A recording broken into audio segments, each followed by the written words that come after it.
بسم اللہ الرحمن الرحیم. السلام علیکم جی. Welcome to another episode of Conversing Islam. میں آپ کے سامنے حاضر ہوں حمزہ علی عباسی، اور میرے ساتھ موجود ہیں ہمارے بہت پیارے دوست، ہمارے بھائی، ہمارے استاد، جن سے ہم آج ان کے بارے میں بھی بہت ساری باتیں کریں گے. جناب حسن الیاس.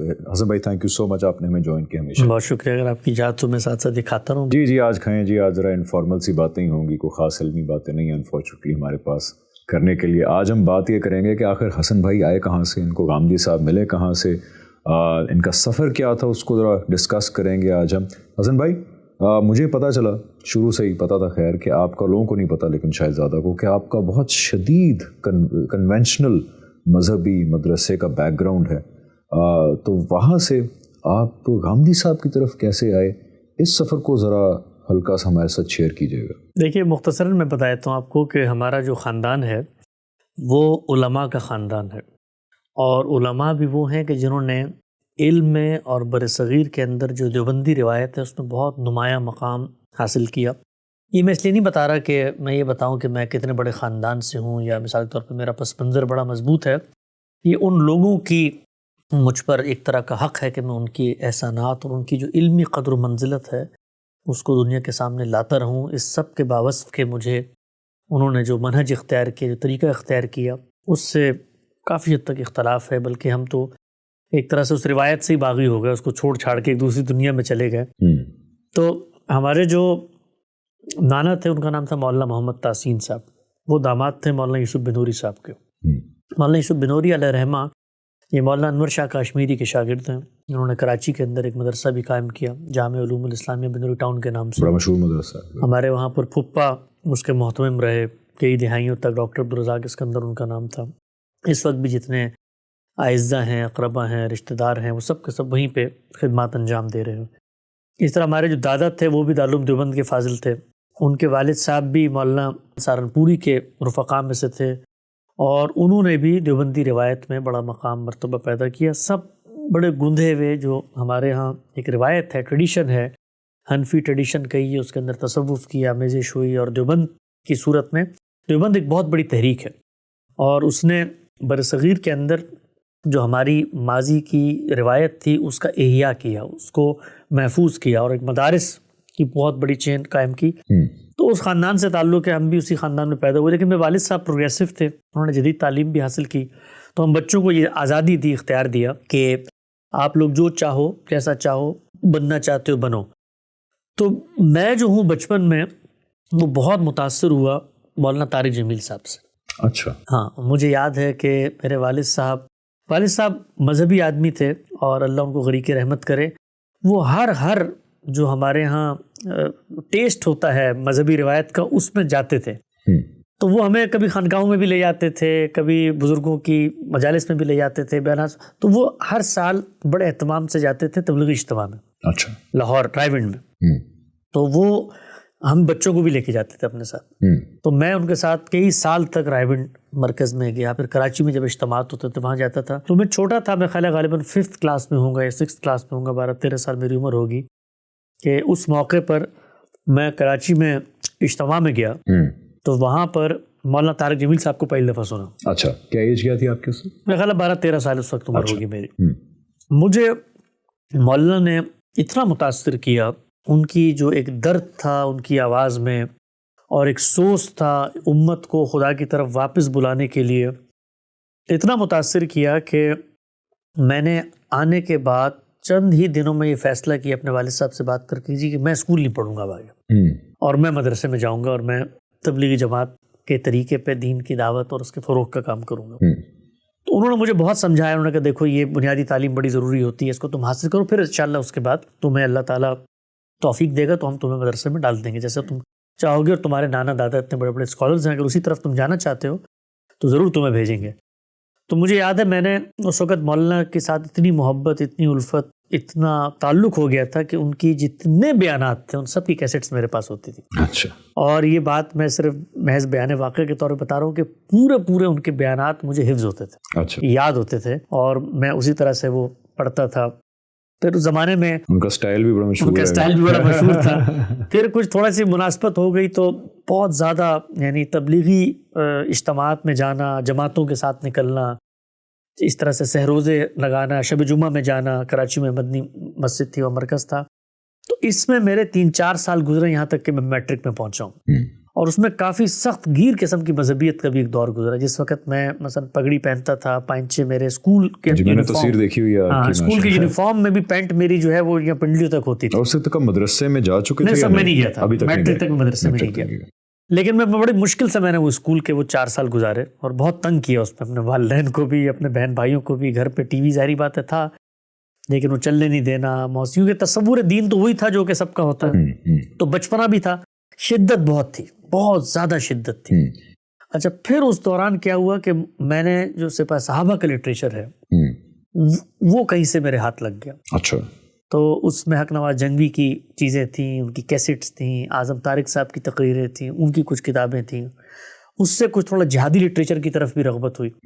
تو کرتے کرتے ان 3-4 سالوں میں جو ایک احساس اٹھا تھا تبلیغی جماعت سے، وہ میٹرک تک یہاں پہنچ گیا تھا کہ ایک بہت سخت گیر قسم کا آرتھوڈاکس شدت پسند نوجوان، جس کے ہاں شیعوں کے بارے میں بڑا سخت لب و لہجہ ہے، جتنے اس کی نظر میں باطل گمراہ فرقے ہیں ان کے ساتھ اس کے شریعت کے ان چیزوں کی بہت سخت پابندی ہے جن کو ہمارے علماء بالعموم کہتے ہیں، جیسے لباس ہے، حال حلیہ ہے، بود و باش، آپ کی جامہ زیبی، یہ سب کچھ کپڑوں کے معاملے میں.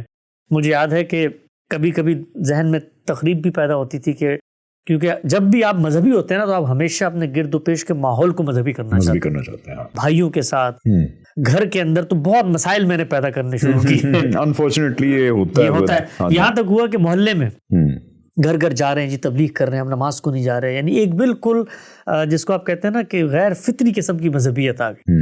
اور شدت اتنی تھی کہ جی مدرسے جانا ہے، بس دین کا عالم بننا.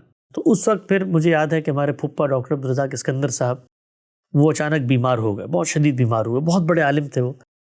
تو مجھے یاد ہے کہ وہ ICU کے اندر تھے اور بے ہوشی کے عالم میں تھے کہ اچانک سے ان کو ہوش آیا تو انہوں نے والد صاحب اور مجھے اندر بلایا اور کچھ رفقا کو اندر بلایا، اور انہوں نے میرے والد صاحب سے یہ وعدہ لیا کہ اس کو تم نے ہمارے لیے خاص کرنا ہے، یعنی ہمارے مدرسوں میں تم نے اس کو بھیجنا ہے.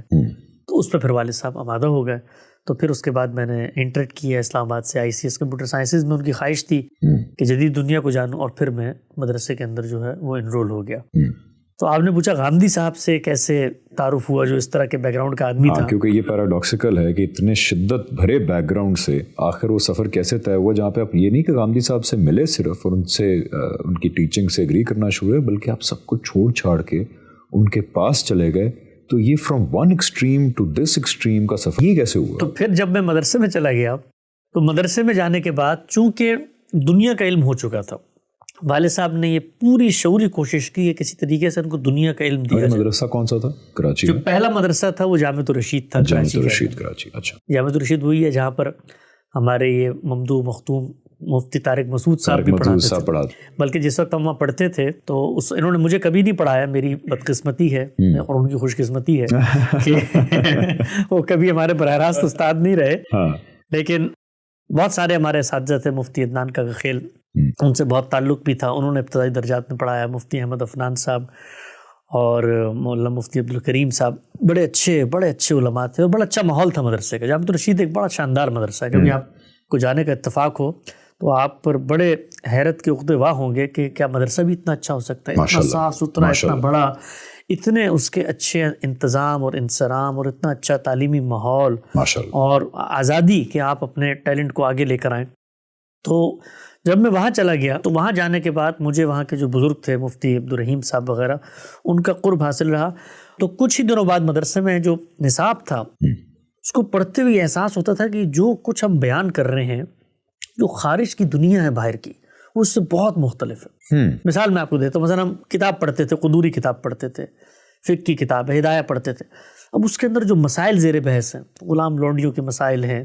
اسی طریقے سے جس وقت آپ مدرسے کے ماحول میں جاتے ہیں تو آپ کو جو سب سے پہلے چیز راسخ کی جاتی ہے وہ تقلید ہے کہ آپ نے یہ ماننا ہے کہ ہمارے کچھ بزرگ تھے، ہمارے کچھ اکابر تھے، انہوں نے دین پر غور و فکر کر کے کچھ نتائج ہیں جو مرتب کر دیے ہیں. یہ جو مدرسے میں تحصیل علم کا سفر ہے، یہ ان نتائج کے دلائل کو جاننے کا سفر ہے. اب جدید تعلیم جو ایک گڑبڑ کرتی ہے آپ کے ساتھ وہ یہ ہے کہ وہ ہمیشہ آپ کو ریزننگ پہ ابھارتی ہے, کریٹیکل انالیسس پہ ابھارتی ہے. وہ کہتی ہے کہ یہ پہلے سے کیسے طے کر سکتے ہیں آپ کہ بھئی یہ چیز رائے تو ہماری ٹھیک ہے. تو ایک کھٹکا, ایک خدشہ اندر سے پیدا ہونا شروع ہوا.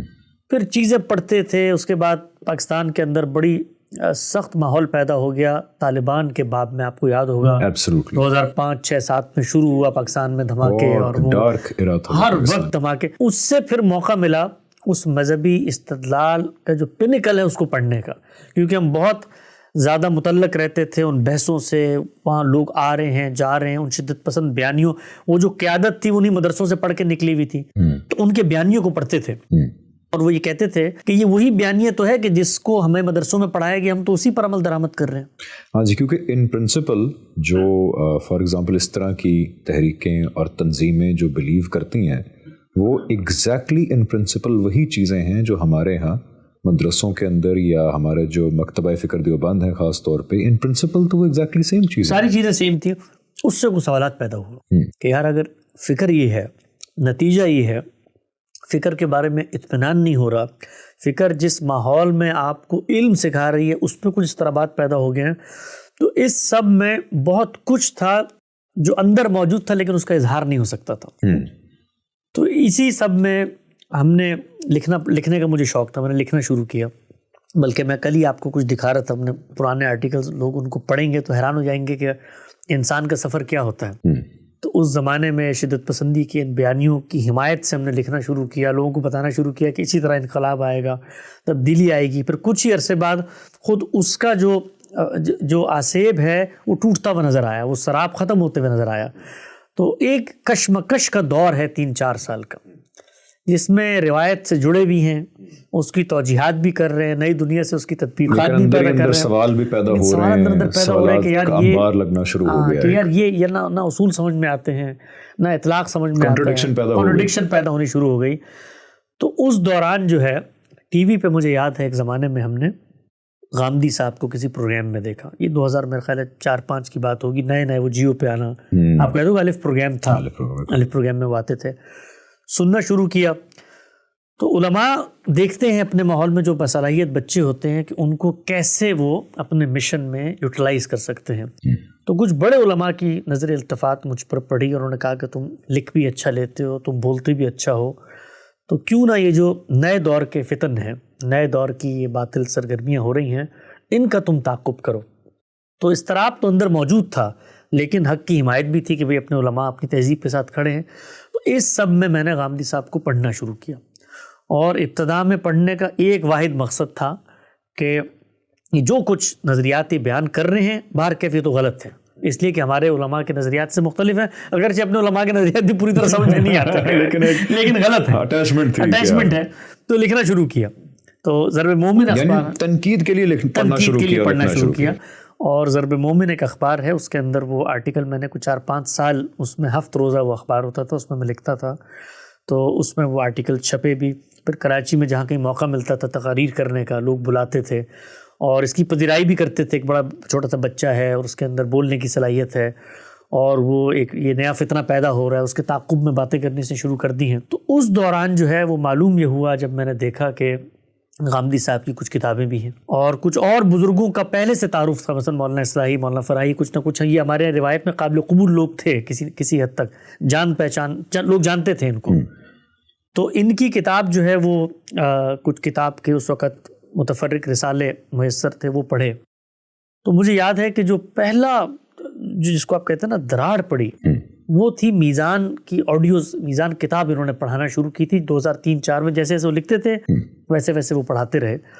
تو وہ کوئی 200 کے قریب لیکچرز ہیں, وہ آن لائن اس زمانے میں نیا انٹرنیٹ آیا تھا, وہ کہیں سے مجھے مل گئے.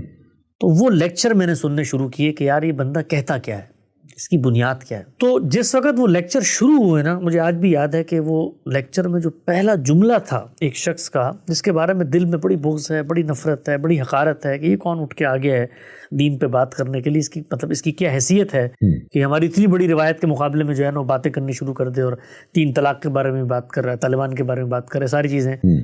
تو میں نے جب وہ آڈیو سنی تو اس میں پہلا جملہ یہ تھا کہ سامعین اس کتاب کا ہم مطالعہ کریں گے, یہ تلاش حق کی جستجو کا ایک سفر ہے، اور اس سفر میں کچھ چیزیں ہیں جو میں آپ سے سیکھوں گا، اور کچھ میرے مطالعے کے حاصلات ہیں جو میں اس غرض سے آپ کی خدمت میں رکھ دوں گا کہ ہو سکتا ہے وہ غلط ہو۔ تو یہ جب جملہ ہم نے سنا نا، ہم نے کہا یار یہ جملہ تو پتہ نہیں کبھی سنا ہی نہیں ہم نے آج تک، کہ کسی عالم سے یا کسی ایسے بندے سے جو کہتا ہو کہ میں عالم ہوں، یہ کہنے کہ میں غلط بھی ہو سکتا ہوں، اور وہ شروع ایسے کر رہا ہے کہ یہ ایک سفر ہے، اور اس سفر میں تم اور میں دونوں مسافر ہیں۔ یہ کہیں نہیں ہوتا، یعنی ہمارے جو مذہبی ماحول تھا اس میں اس کا کچھ تصور ہی نہیں تھا۔ بالکل، اس میں تو یہ کہا جاتا تھا کہ ایاک والکتب، مجھے یاد ہے کہ مطالعے کا شوق تھا تو میں اکثر کلاس روم میں ادھر ادھر ہر جگہ کتابیں لے کے پڑھ رہا ہوتا تھا، تو کوئی عالم ہمارا استاد دیکھ لیتا تھا تو وہ کہتا تھا ابن حاجب کا قول ہے ایاک کتابوں سے دور رہو، یہ کتابیں جو خلاف نصاب ہیں ان سے دور رہو، یہ گمراہ کرتی ہیں تمہیں، یہ تمہارے ذہن میں شکوک و شبہات پیدا کریں گی۔ اور جب کبھی کوئی سوال پوچھتے تھے ہم، کئی دفعہ ہوا، میں منفی بات نہیں کرنا چاہتا، لیکن کلاسوں سے بھی نکالے گئے، یعنی وہ اتنے سوالات ہیں سمجھ میں نہیں آ رہی بات، تو سوال پہ سوال کر رہے ہیں، تو وہ کلاس چل بھی نہیں سکتی، ان بیچاروں کی مجبوری تھی، کہتے تھے بھائی پھر آپ باہر جائیں اپنے سوالوں پہ غور کریں، ہم تو اسی ترتیب سے آگے چیزوں کو بڑھائیں گے۔ تو یہ بات بہت نئی بات تھی میرے لیے، اس بات نے بہت متاثر کیا کہ یار یہ بندہ اپنی ذات میں کوئی ایول آدمی نہیں ہے، یعنی یہ جو کچھ کہہ رہا ہے یہ ہو نہیں سکتا کہ کوئی ایول آدمی، ایول تو آئے گا پورے اعتماد سے کھڑا ہوگا کہ جو میں نے کر لیا وہ تو حق ہے اور تم سب کے سب باطل ہو۔ تو وہ جب سننا شروع کیا تو پتہ چلا کہ بھائی یہ تو کہانی دوسری ہے، یعنی یہ تو پورا کا پورا نظام فکر ہے، اس کی بنیاد مولانا حمید الدین فرائی نے رکھی، وہ خود دبستان شبلی کا حصہ تھے، شبلی سے آغاز ہوتا ہے، سید سلیمان ندوی ہیں، علامہ اقبال ہیں، مولانا حمید الدین فرائی ہیں، ابوالعلا مودودی ہیں، امین حسن اصلاحی ہیں، یہ سارے کے سارے لوگ ہیں، حمید الدین خان ہیں، ان میں کھڑا ہوا ایک شخص ہے مولانا امین حسن اصلاحی۔ تو یہ کچھ اصول رکھتا ہے، اس کے کچھ پرنسپلز ہیں، ان پرنسپلز پر بات ہونی چاہیے، کیونکہ اگر پرنسپل کے اندر فلا ہے تو اپلیکیشن تو آپ سے اب گر جائے گی نا۔ بالکل۔ تو میں نے پھر اس کتاب سے اور ان کی تحریروں سے، اپنے ہمارے بعض اور بھی ساتھی تھے اس زمانے میں جن کے ساتھ مل کے ہم یہ کام کرتے تھے، وہ بھی بڑے متاثر تھے، تو ہم نے اس سفر کا آغاز کیا کہ ہم علماء کی خدمت میں ان اشکالات کو رکھیں گے۔ اور علماء ایسے نہیں تھے کہ وہ کوئی مطلب گلی محلوں کے امام مسجد یا کوئی چھوٹے موٹے حافظ، نہیں، پاکستان کے بڑے علماء، سکہ بند علماء، وہ علماء جن کو لاکھوں کروڑوں لوگ فالو کرتے ہیں۔ چونکہ ہم خود مذہبی خانوادوں کے صاحبزادگان تھے ایک طریقے سے، تو ہماری ایکسیس تھی ان تک، روز ملاقاتیں ہوتی تھی، تو ہم نے وہ اصول ان کی خدمت میں رکھنا شروع کیے۔ اچھا، میں آپ کو ایک دلچسپ بات بتاؤں، میں ہمیشہ اپنے ماضی پہ غور کرتا ہوں، اور آج بھی میں دیکھتا ہوں علماء کے بڑے سخت اور ترش رویے ہوتے ہیں نا غامدی صاحب اور ان کی بات سننے والوں کے بارے میں۔ جیسے ہی ہم نے اصولوں پر گفتگو کی علماء سے، تو فوراً سے یہ احساس ہونا شروع ہو گیا کہ ان کی طرف سے ایک منفی تاثر ہے کہ جس طریقے سے ہم اصول پیش کر رہے ہیں کہ بھئی وہ تو یہ کہتے ہیں، آؤ اس کا تجزیہ کرتے ہیں، شاید یہ ان سے متاثر ہو رہا ہے۔ اچھا، اور حقیقت یہ ہے کہ ہم متاثر نہیں ہو رہے تھے اس وقت، یہ میں سچی بات بتا رہا ہوں، بیکاز آپ اصول ڈسکس کرنا چاہ رہے تھے تو تاثر یہ بن رہا تھا کہ یہ متاثر ہو رہے ہیں۔ اور بار بار جو چیز سامنے آتی تھی، یہ میں آج بھی علماء کو کہوں گا کہ ہم جیسے تو کافی انہوں نے ہاتھ سے گوا دی، اگلے کچھ بچا کے رکھنے کچھ عرصہ، تو اس کے لیے اسٹریٹجی ہے۔ جیسے ہی ہم یہ سنتے تھے نا کہ یار یہ تو ہمارے بارے میں انسیکیور ہو رہے ہیں، ان کو اندیشہ لاحق ہو رہا ہے، تو ہمارے دل میں یہ جذبہ پیدا ہوتا تھا کہ اس کا مطلب یہ ہے کہ دال میں کچھ کالا ہے۔ اچھا، آپ سمجھ رہے ہیں، یعنی ایک نفسیاتی خلجان، نفسیاتی سفر۔ ابھی علم زیر بحث نہیں آیا، ابھی یہ اعصاب کی جنگ ہے کہ وہ ہمیں یہ کہتے تھے کہ بھئی آپ اس کو تو اس زاویے سے پڑھیں نا۔ جب آپ لے کے جاتے تھے اصول ڈسکس کرتے تھے تو کس طرح کے رسپانسز آتے تھے؟ مثال کے طور پہ یہ بات کبھی ہم نے ڈسکس کی کہ جی یہ جو یہ بات کر رہے ہیں اس کی بنیاد تو قرآن مجید پر ہے، اور قرآن مجید کے بارے میں یہ لوگ یہ کہتے ہیں کہ اس کو تو لفظ ہے، جملے کی تالیف ہے، سیاق کلام ہے، اس میں رکھ کے دیکھیں گے۔ تو اب ظاہری بات ان کا موقف تو پورا بیان کرنا ہے نا، تو وہ کہتے تھے کہ یہ آپ جو ہیں یہ ان کی وکالت کر رہے ہیں یا ان کا موقف بیان کر رہے ہیں؟ آپ تو ماشاءاللہ ایسے بیان کر رہے ہیں کہ جیسے آپ اس کی حمایت کرتے ہیں۔ تو یہ پے در پے اس کا اندازہ ہوا، حالانکہ ہم تو ان کے دیے ہوئے مشن پہ گئے ہوئے تھے کہ بھائی یہ ایک بندہ ہے، علماء پذیرائی کر رہے ہیں، ان کے خلاف کالم لکھ رہے ہیں، ان کو اس مقصد سے ہم پڑھ رہے ہیں۔ تو کچھ ہی دنوں بعد خود انسان کے اپنے اندر اس کے ضمیر جو ہے نا وہ جھنجھوڑنا شروع کر دیتا ہے. اور جب آپ یہ پرنسپلز لے کے جاتے تھے، یہ میں لوگوں کو اس لیے بتا رہا ہوں کہ لوگوں کا احساس ہو سکے کہ جو غامدی صاحب کی طرف آپ جیسے لوگ آتے ہیں وہ بالکل دلیل کی بنیاد پر متاثر ہو کے آتے ہیں، اس کے اندر کوئی جذبات یا کوئی ڈاگمیٹک فالوئنگ نہیں ہوتی. جب آپ دلائل لے کے گئے ان کے سامنے، پرنسپلز لے کے گئے ان کے سامنے، تو کیا آپ کو ریشنلی آگے سے کوئی انٹلیکچولی سیٹسفائنگ کاؤنٹر ملا، یا پھر جواب یہی تھا کہ جی آپ اس کا رد کریں؟ جی، جواب اکثر یہی ہوتا تھا کہ پہلی چیز تو یہ ہے کہ آپ اپنے فریم آف ریفرنس میں کھڑے ہوں، ہم لوگ اس کو اس طرح نہیں دیکھتے. اچھا، اس پہ جب سوال ہوتا تھا تو وہ کہا ہی جاتا تھا کہ کیا آپ کا دماغ ان چیزوں کے بارے میں اب تک صاف نہیں ہے؟ اچھا، یعنی یہ تو متفق علیہ چیزیں ہیں نا. یعنی قرآن مجید کی کسی آیت کی اگر کوئی تفسیر ہے تو وہ تو اجماع امت سے طے ہوگی، تو آپ کا کیا اجماع کے بارے میں ابھی تک دماغ صاف نہیں ہے؟ تو وہ پھر جب یہ کہا جاتا تھا دماغ صاف نہیں ہے تو اجماع پر سوال پیدا ہو جاتا تھا.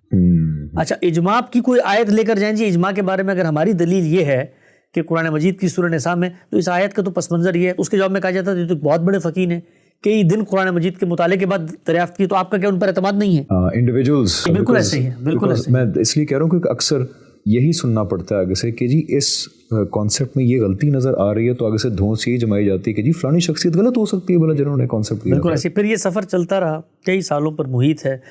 اس سفر میں بڑے نشیب و فراز آئے، اس میں علماء کی طرف سے کئی موقعوں پہ دھتکارے گئے، اور کئی جگہوں پر ابھی تک ہم ان کے حلقوں میں تھے کہ گمراہی کے فتوے لگنا شروع ہو گئے کہ بھئی یہ تو حد سے جا رہا ہے، اور ہر چیز کو ایک شک کی نگاہ سے دیکھنا شروع کر دیا گیا. تو اس سے بہت زیادہ عرش پیدا ہوئی کہ یار اگر تو گمراہ ہے نا تو پھر ٹھیک ہے، ان کو پڑھتے ہیں، اور اس کا جو نتیجہ نکلا پھر بھگتیں گے اس کو. تو پھر ہم نے غامدی صاحب کو پڑھنا شروع کیا، اور ظاہری بات ہے غامدی صاحب کا جو مکتبہ فکر ہے اس کا لٹریچر ہی کچھ 10-12 ہزار صفحات پر مشتمل ہے.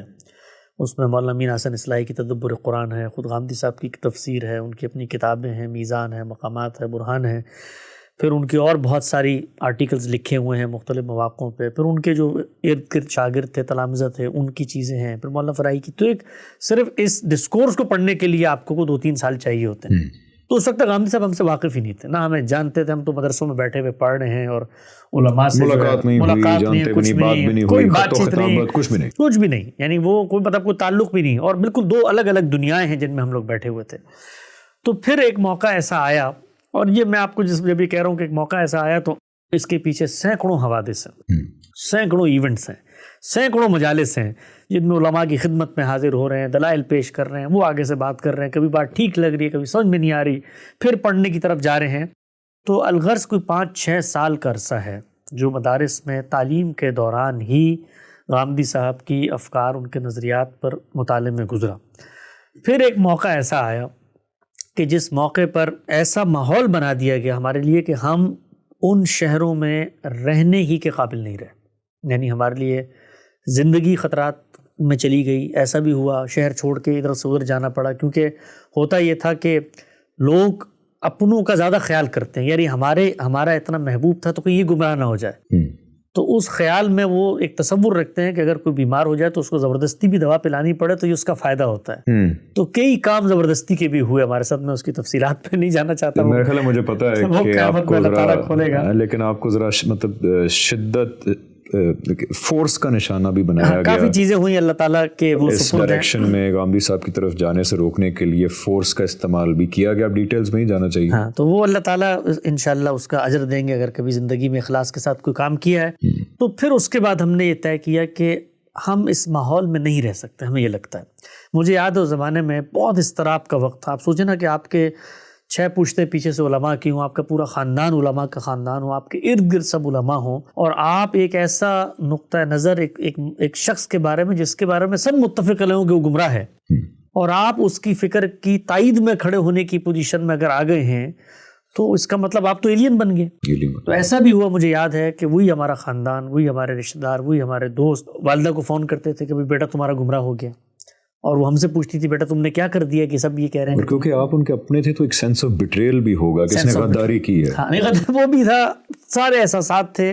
تو اس میں بہت مشکل وقت بھی گزارا، ایسا وقت بھی گزارا کہ لوگ بات کرنے پر آمادہ نہیں ہوتے تھے. شادیوں میں جاتے تھے ٹیبل سے لوگ اٹھ کے چلے جاتے تھے، بالکل ایک سوشل بائیکاٹ کی سی کیفیت. ایسی صورتحال بھی گزری. تو پھر مجھے لگا کہ اب یہ وقت ہے کہ کچھ ان لوگوں سے رابطہ کیا جائے، ان کے جو شاگرد ہیں، تلامذہ ہیں، ان کے ساتھ ایک تعلق بنے. بعض سے انڈائریکٹلی پرانا تعلق بھی نکل آیا، کچھ خط و کتابت بھی رہی.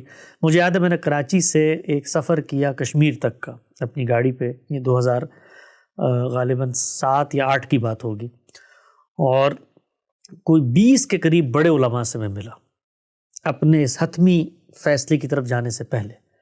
اور ان میں اسکالرز بھی تھے، ان میں وہ لوگ بھی تھے جو بڑے دین کے اسکالرز جو درمیان میں کھڑے ہوئے ہیں، برزخ کے اندر کھڑے ہوئے ہیں. تو اس سفر کے بعد میں اس نتیجے پر پہنچا کہ اگر میں نے دین کا علم حاصل کرنا ہے اور اس دین کو دنیا تک پہنچانا ہے تو اس ماحول میں رہ کر یہ نہیں ہو سکتا. اور اس سفر میں کیا ایسا ہوا جس سے آپ کو احساس ہوا؟ اس سفر میں جو بھی عالم مجھے ملتا تھا میں اس کے سامنے اپنی مشکل رکھتا تھا. میں اس کو بتاتا تھا جی یہ ہمارا پس منظر ہے، یہ حقائق ہیں، دماغ یہاں تک پہنچا چکا ہے ہمیں، اور یہ نظریات ہیں جن کو اس وقت تک ہم درست سمجھتے ہیں. آپ یہ بتائیے کہ ان نظریات کے ساتھ کیا ہم اس ماحول میں بیٹھ کے کام کر سکتے ہیں؟ کیا روایت ہمیں تسلیم کرے گی؟ تو سب کا، یعنی وہ لوگ جو خیر خواہ تھے، محسنین تھے، ان کا یہ کہنا تھا کہ اگر آپ اس جگہ پر پہنچ چکے ہیں تو پھر آپ کی یہاں پر کوئی گنجائش نہیں ہے، پھر آپ اپنی دنیا خود بنائیں، پھر آپ نکلیں اور جو ہو سکتا ہے وہ کریں. اس سے کبھی احساس نہیں ہوا آن اے ویری ہیومن لیول کہ بڑا مشکل ہوتا ہے کہ اپنی اسٹیبلشڈ ایک بیس ہوتی ہے، فیملی ہے، سپورٹ سسٹم ہے، سوشل ایموشنل، کبھی احساس نہیں ہوا کہ چلیں پھر پبلکلی اس بات کا اظہار کرنا چھوڑ ہی دیتے ہیں کہ آپ غامدی صاحب سے اگری کرتے ہیں اور اس پوری چیز سے علیحدہ نہیں تو بیکاز بڑا ہمت کا کام ہے ڈیٹیچ ہو کے ایک سیپریٹ زندگی گزارنا، فیملی کو چھوڑنا. میں اس لیے کہہ رہا ہوں because now that I am close to you guys, میں آپ کے تھرو جانتا ہوں بہت سارے انڈیویجولس کو جو ہمارے اس وقت روایتی مذہب کی سائٹ پہ ہیں. ان میں سے کچھ اسکالرز بہت بڑے ہیں، کچھ بہت بڑے اسکالرز کے آگے بچے ہیں جو کہ رابطہ کرتے ہیں، غامدی صاحب کی تھاٹ سے اگری بھی کرتے ہیں، اس سے متاثر بھی ہیں، لیکن پبلکلی وہ اظہار نہیں کرتے اس چیز کا کیونکہ ان کو ایلینیٹ کر دیا جائے گا. تو آپ کے ذہن میں نہیں آیا کہ چلیں دل میں ہی رکھتا ہوں، پبلکلی نہیں اظہار کرتا، اس کانٹرڈکشن میں ہی زندگی گزار دیتے ہیں، فیملی وغیرہ تو نہیں چھوڑنی پڑے گی؟ میرا خیال ہے بہت دفعہ آیا، اور انسان جو ایک نفسیاتی وجود رکھتا ہے، ایک ماحول کے اندر ہوتا ہے اور ماحول سے اس کے مفادات وابستہ ہوتے ہیں، ماحول نے اس کو سنبھالا ہوا ہوتا ہے، بہت دفعہ آیا. لیکن مجھے لگتا ہے کہ جس چیز نے مجھے بہت زیادہ باہمت بنایا وہ دوسری جانب سے پیدا ہونے والی تلخی تھی، ہارشنس تھی. وہ دوسری جانب سے پیدا ہونے والا رد عمل تھا. جب آپ کو رد عمل کا شدید سامنا کرنا پڑتا ہے نا تو اللہ تعالیٰ آپ کے اندر ہمت پیدا کر دیتے ہیں. یعنی وہ دیکھیں نا، شریف آدمی سے بڑا بہادر کوئی نہیں ہوتا جب آپ اس کی سیلف رسپیکٹ پہ بات اس کو آپ للکار دیں.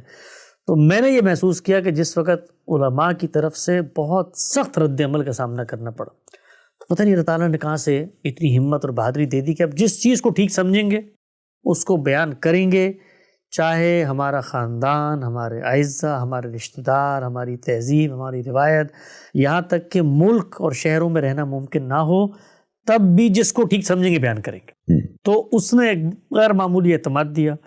تو مجھے یاد ہے کہ میں نے پھر رابطہ کیا مختلف لوگوں سے. پھر میں اسلام آباد میں جب مدرسے میں پڑھتا تھا تو ساتھ ساتھ میں نے اسلامی یونیورسٹی کے ایک شعبے کے تحت کچھ تدریس ہوتی تھی، وہاں پڑھانا شروع کر دیا. اس میں غامدی صاحب کے کچھ تلامذہ بھی آتے تھے، ان کو میرا تعارف ہوا، انہوں نے اس طرح سے غامدی صاحب کو میرا تعارف کرایا، اور پھر غامدی صاحب کے رفقا سے ملاقات کا سلسلہ ہوا. چند ہی ہفتے پہلے مجھے یاد ہے اس وقت غامدی صاحب پاکستان چھوڑ کے ملیشیا چلے گئے تھے، 2009 کی بات. تو جب بہت زیادہ لوگوں نے ملاقات نہیں ہوئی، ابھی تک ملاقات نہیں ہوئی، اور ہمارا یہ 5-6 سال کا سفر گزر گیا. بڑی اس کے لیے ویسے آنیسٹلی میں آپ کے منہ پہ کبھی تعریف نہیں کرتا، آئندہ بھی نہیں کروں گا اس لیے، لیکن بہت ہمت چاہیے کہ ایک شخص جس سے نہ آپ کی ملاقات ہوئی، نہ آپ کی پرسنل اٹیچمنٹ ہے، صرف ان کے اس بات پہ کہ جی وہ بندہ ٹھیک بات کر رہا ہے، اتنی قربانی دے دینا، اس کے لیے بڑی دیانت داری چاہیے. سچائی کے ساتھ کھڑے ہونے کی بات ہے. اور پھر مجھے یاد ہے کہ جس وقت لوگ کہتے تھے کہ بھئی آپ کو غامدی صاحب سے فون پہ بات کرواتے ہیں یا کوئی ملاقات کی سبیل ہو جائے، تو بہت ڈر لگتا تھا. یعنی پوری کوشش ہوتی تھی کہ کس طرح سے اس چیز کو اوائڈ کر لیں، کیونکہ ایک شخص کے علم کی اتنی عظمت دل میں بیٹھ گئی تھی، اور اس کے ساتھ جو معاملات ہوئے پاکستان میں، جس طرح اس کو ملک چھوڑ کے جانا پڑا، جس طرح اس کے شاگردوں کو، اس کے تلامذہ کو، اس کے رفقا کو سرے بازار شہید کر دیا گیا. 3 مین شاگرد ہیں، ان کو شہید کیا گیا. تو دل میں یہ تھی کہ یار اور اتنا بڑا آدمی ہے، تو ہم جیسے چھوٹے سے طالب علم جو ہیں وہ کیسے جو ہیں وہ اس کا سامنا کر پائیں گے. میں ہمیشہ سوچتا تھا اگر میں خدا نخواستہ چلا گیا غامدی صاحب کے سامنے اور انہوں نے مجھ سے پوچھ لیا بھائی لبید کے شعر کا مطلب بتاؤ, اور مجھے نہ آیا ہوا تو میں تو مطلب شرم سے پانی ہو جاؤں گا, میں کہوں گا بھائی یعنی اتنے بڑے شخص کے پاس جانے کے لیے تو کوئی 30-40 سال عربی سیکھنی چاہیے. ہم تو بالکل آن جاب ٹریننگ والے طالب علم تھے نا, جو طالب علم جتنا مطالعہ ہوتا ہے طالب علم کا. تو اسی اسنا میں ایک دن مجھے فون آیا کہ بھائی آپ, میں اسلام آباد میں تھا, کہ آپ کراچی پہنچے. تو میں نے پوچھا بھی کیا وجہ ہے, تو انہوں نے کہا نہیں بس آپ آ جائیں کراچی. تو خیر میں کراچی گیا, اور کراچی جانے کے بعد ایک گھر میں پہنچا تو یکا یک آنکھوں کے سامنے دیکھا تو غامدی صاحب کھڑے ہوئے تھے.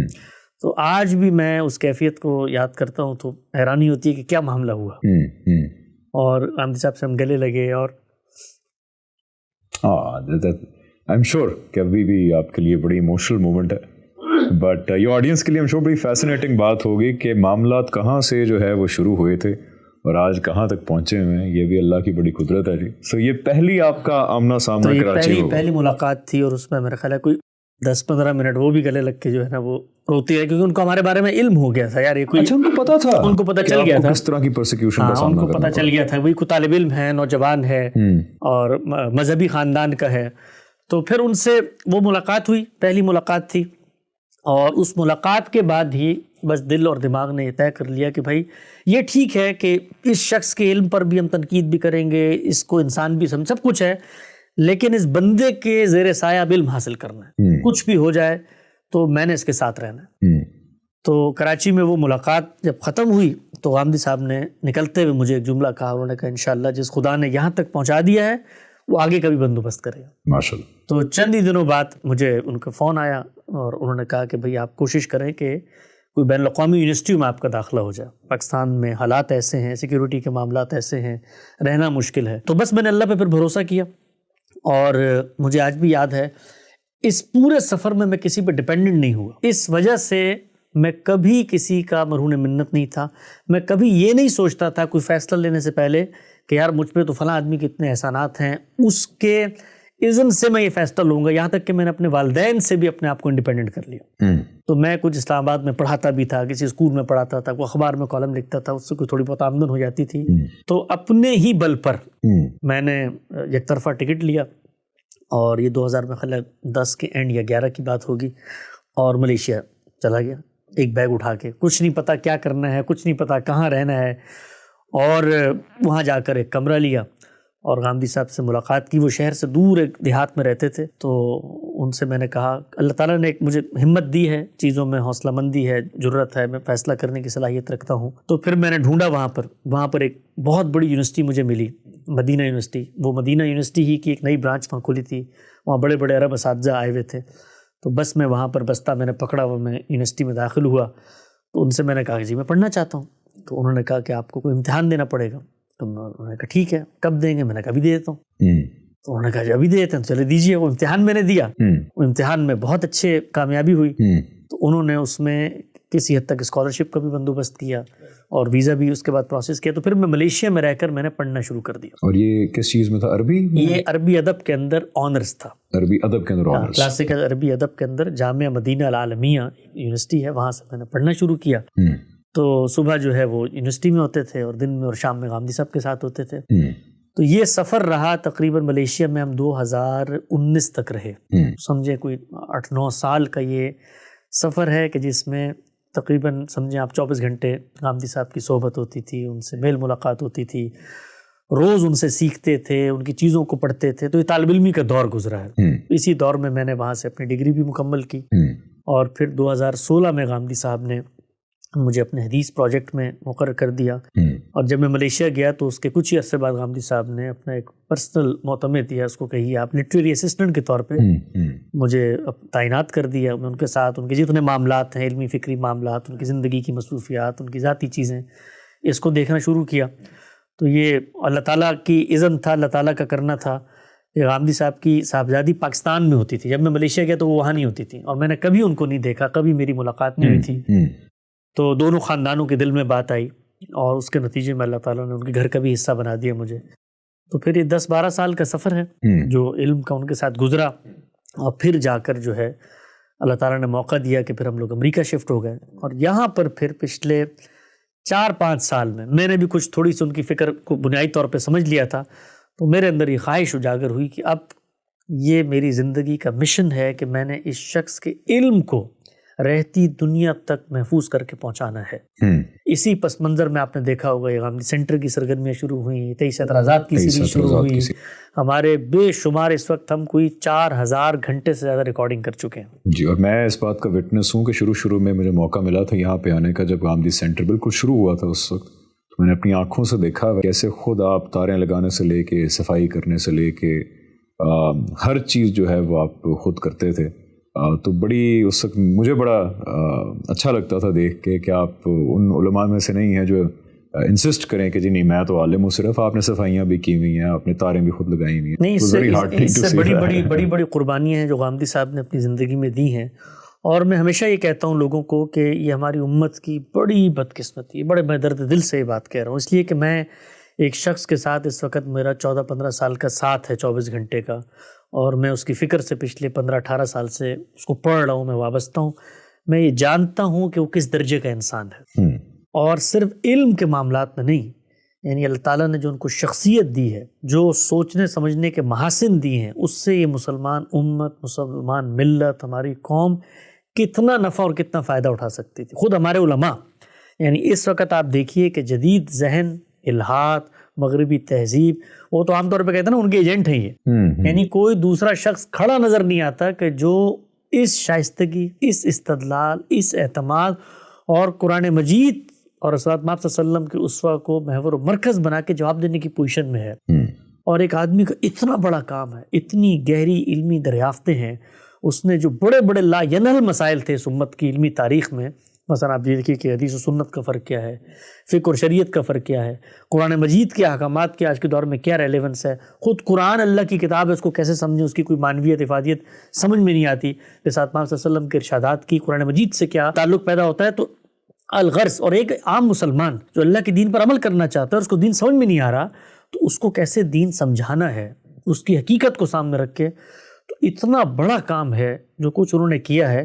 لیکن ہماری امت کی، ہماری ملت کی، ہمارے ملک کی اتنی بڑی بدقسمتی ہے کہ آج وہ شخص دیار غیر کے اندر بیٹھا ہوا دین کی خدمت کر رہا ہے۔ لوگ تو عام طور پہ سمجھتے ہیں کہ یہ لوگ جی امریکہ چلے گئے، آپ یہاں پر آتے ہیں ہمارے پاس، آپ دیکھتے ہیں کہ ہمارا دل، ہمارا دماغ، ہماری گفتگو وہ ہمارے ملک سے باہر نہیں ہوتی۔ ہم جو بات کرتے ہیں، بھی پاکستان ہمارا ملک ہے، ہماری قوم ہے، اردو زبان میں ہم بات کرتے ہیں، اپنی قوم کو مخاطب کرتے ہیں، اپنی قوم کے مسائل کو زیر بحث لے کے آتے ہیں۔ تو بڑا دل دکھتا ہے کبھی کبھی کہ اللہ تعالیٰ نے اتنی بڑی شخصیت ہم میں پیدا کی اور ہم اس کی قدر نہیں کر سکے۔ بالکل جی، ایبسلیوٹلی۔ لیکن اللہ کا شکر ہے کہ آپ لوگوں کو اس طرح کا ایک جگہ میسر آئی جہاں پہ آپ لوگ اتنے بڑے لیول پہ یہ اقدامات کر سکتے ہیں غامدی صاحب کی تھاٹ کو نہ صرف پریزرو کرنے کا، بلکہ جیسے آپ نے اپنا مشن بتایا کہ اس کو دنیا تک پہنچانے کا بھی اللہ تعالیٰ نے اتنا زبردست جو ہے وہ انتظام کر دیا۔ اور اللہ کرے کہ ہمارے ملک کے اندر بھی ایسے رویے پیدا ہوں کہ جہاں پہ اگر ہم دیکھ بھی رہے ہیں کہ چل ہم کسی سے ڈس ایگری بھی کر رہے ہیں تو اس ڈس ایگریمنٹ میں نفرت نہ ہو، ججمنٹ نہ ہو، الزام بازی نہ ہو، کریکٹر اسیسینیشن نہ ہو، وائلنس نہ ہو۔ اگر یہ بات ہم سیکھ گئے تو ہمارا ملک جو ہے وہ کہاں سے کہاں پہنچ جائے گا۔ میرے خیال سے کہ آج بڑی تفصیل سے بات ہوئی کہ آپ کا سفر کس ایکسٹریم ادر اینڈ سے شروع ہوا تھا اور کیسے آپ نے جرنی طے کی اور غامدی صاحب کی طرف آئے، اور اب ماشاءاللہ آپ غامدی صاحب کی فکر سے ریلیٹڈ جو ہے one of the most important people ہیں۔ اللہ تعالیٰ آپ کو استقامت دے، ہم سب آپ سے بڑا سیکھتے ہیں، اینڈ تھینک یو سو مچ، آج آپ نے ہم سے اپنا سفر شیئر کیا، اینڈ انشاءاللہ see you guys in the next season of Conversing Islam. Till then میری طرف سے بھی اور حسن بھائی کی طرف سے بھی آپ سب کو اللہ حافظ۔